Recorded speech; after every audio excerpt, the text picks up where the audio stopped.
대학 입시, 생각만 해도 좀 막막하고 머리 아프시죠? 특히 지금 고등학교 1학년, 2학년이라면 뭘 어디서부터 챙겨야 할지 정말 고민이 많을 거예요. 근데 걱정 마세요. 여러분의 성공적인 대입을 위한 그 핵심 전략, 지금부터 제가 아주 명쾌하게 알려드릴게요. 자, 그럼 본격적으로 한번 들어가 볼까요? 아마 학생, 학부모님 모두 지금 제일 궁금해하실 게 바로 이걸 거예요. 2028년부터 대입 제도가 확 바뀐다는데 대체 뭐가 어떻게 달라지는 걸까요? 지금 보시는 화면이 좀 복잡해 보일 수 있어요. 괜찮아요? 잠시 멈추고 보셔도 좋습니다. 핵심만 딱 짚어드리면요. 복잡했던 학생부 항목이랑 수능 과목이 좀 단순하게 통합되고 무엇보다 내신 등급 체계가 바뀐다는 거예요. 언뜻 보면 간단해진 것 같지만 사실상 이건 우리가 경쟁해야 할 게임의 판 자체가 바뀐다는 뜻입니다. 우리는 이 새로운 규칙을 정확하게 이해하고 정복해야만 해요. 그래서 오늘 이 복잡한 변화를요, 여러분이 쉽게 이해하실 수 있도록 딱 5가지 핵심 단계로 나눠서 명확한 로드맵을 보여드릴 겁니다. 첫째, 새로운 입시 지형도부터 알아보고, 둘째, 현명한 진로 선택법, 셋째, 나만의 합격 스토리 만드는 법, 넷째, 시험 정복 비법, 그리고 마지막으로 학년별 시행 계획까지 차근차근 따라와 보세요. 자, 첫 번째 단계입니다. 앞으로 우리가 싸워야 할 이 새로운 입시라는 게임의 룰부터 정확하게 한번 파악해보죠. 가장 큰 변화, 바로 이 내신 등급입니다. 기존에 9등급이었던 게 5등급으로 바뀌거든요. 이게 대체 무슨 의미일까요? 자, 1등급을 받는 학생 비율은 예전 4%에서 10%로 늘어나요. 좋은 거 아니냐고요? 근데 반대로 생각해보면 그 1등급이라는 최상위 등급 안에서의 변별력은 오히려 줄어드는 거죠. 그러니까 이제는 단순히 나 1등급이야 이것만으로는 절대 안심할 수 없게 됐다는 뜻입니다. 자, 바뀐 제도를 이해했으면 이제 두 번째 단계로 넘어가야죠.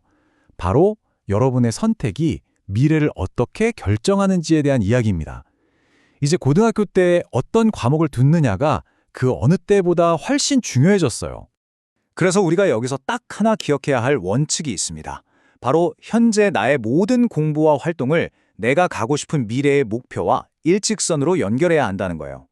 저는 이 학과에 오기 위해서 고등학교 때부터 이렇게 일관성 있게 준비해왔습니다라는 스토리를 보여주는 게 핵심인 거죠. 이 표를 보시면 바로 이해가 되실 겁니다. 예를 들어서 의사가 꿈인 학생이라면 심화 수학이나 고급 과학 같은 과목을 들었다는 기록이 거의 필수적이라는 걸 보여주죠. 또 소프트웨어 엔지니어가 되고 싶다면 미적분이나 물리학이 핵심이 될 거고요. 내가 희망하는 전공이 어떤 과목을 중요하게 생각하는지 지금부터 미리 확인하고 전략을 짜야 합니다. 과목 선택할 때 이 4가지 원칙은 정말 꼭 기억해 주세요. 첫째, 당연히 희망 전공에 맞춰야 하고요. 둘째, 그냥 어렵다고 피하면 안 됩니다. 오히려 도전적인 과목을 들었다는 것 자체가 좋은 평가를 받아요. 셋째, 대학마다 중요하게 보는 과목이 다를 수 있다는 걸 알아야 하고요. 마지막으로 여러분의 이 선택 하나하나가 모여서 결국 나라는 사람을 보여주는 스토리가 된다는 걸 잊지 마세요. 자, 이제 세 번째 단계로 넘어갑니다. 여러분이 한 선택과 활동들을 어떻게 하면 입학 사정관의 마음을 확 사로잡을 수 있는 매력적인 이야기로 만들 수 있을까요? 바로 학생부 관리 전략입니다. 우리가 흔히 학생부 하잖아요. 이걸 그냥 성적표라고 생각하면 절대 안 돼요. 학생부는 여러분의 고등학교 3년간의 성장 과정, 고민, 노력이 모두 담긴 말 그대로 공식적인 나의 자서전이라고 생각하셔야 합니다. 그럼 대학은 여러분의 학생부에서 도대체 뭘 볼까요? 바로 이 3가지입니다. 학업 역량, 즉 공부를 얼마나 잘하는가, 진로 역량, 내 꿈을 위해 얼마나 깊이 파고들었는가, 그리고 공동체 역량, 다른 사람들과 얼마나 잘 지내는가. 여기서 정말 흥미로운 점은요, 대학은 이 3가지가 균형을 이루는 걸 본다는 거예요. 그냥 공부만 잘하는 학생이 아니라 다방면으로 성장한 인재를 찾는다는 거죠. 이 슬라이드가 정말 중요한 걸 보여주는데요. 강력한 학생부는 3학년 때 갑자기 벼락치기로 만들 수 있는 게 아니에요. 1학년 때는 이것저것 해보면서 내 관심사를 폭넓게 찾고 2학년 때는 그 관심사를 좀 더 구체적인 활동으로 깊게 파고들면서 진로랑 연결하고요. 마지막 3학년 때 그 모든 걸 하나로 꿰어서 나만의 서사를 완성하는 이런 3년간의 체계적인 설계가 필요합니다. 자, 이제 4번째 단계입니다. 여러분의 노력을 가장 객관적인 숫자로 보여주는 거죠. 바로 내신 성적에 대해 집중적으로 파헤쳐 보겠습니다. 지금 보시는 이게 바로 내신이라는 치열한 전쟁터의 현실입니다. 상대평가잖아요. 내 점수는 내가 얼마나 아느냐가 아니라 내 옆에 친구보다 얼마나 잘했느냐로 결정되는 거예요. 보시다시피 정말 극소수의 학생만이 맨 위 등급을 받을 수 있는 구조죠. 그리고 이 숫자가 그 치열함을 그대로 보여줍니다. 네, 단 4%. 오직 상위 4%의 학생만이 1등급이라는 타이틀을 얻게 됩니다. 정말 대단한 거죠. 그래서 이 시스템에서는요, 문제 하나 차이가 등급을 가른다는 말이 그냥 나오는 게 아니에요. 정말 모든 시험, 모든 문제 하나하나에 최선을 다해야 하는 이유가 바로 이겁니다. 결국 꾸준함이 모든 걸 결정해요. 자, 드디어 마지막 5번째 단계입니다.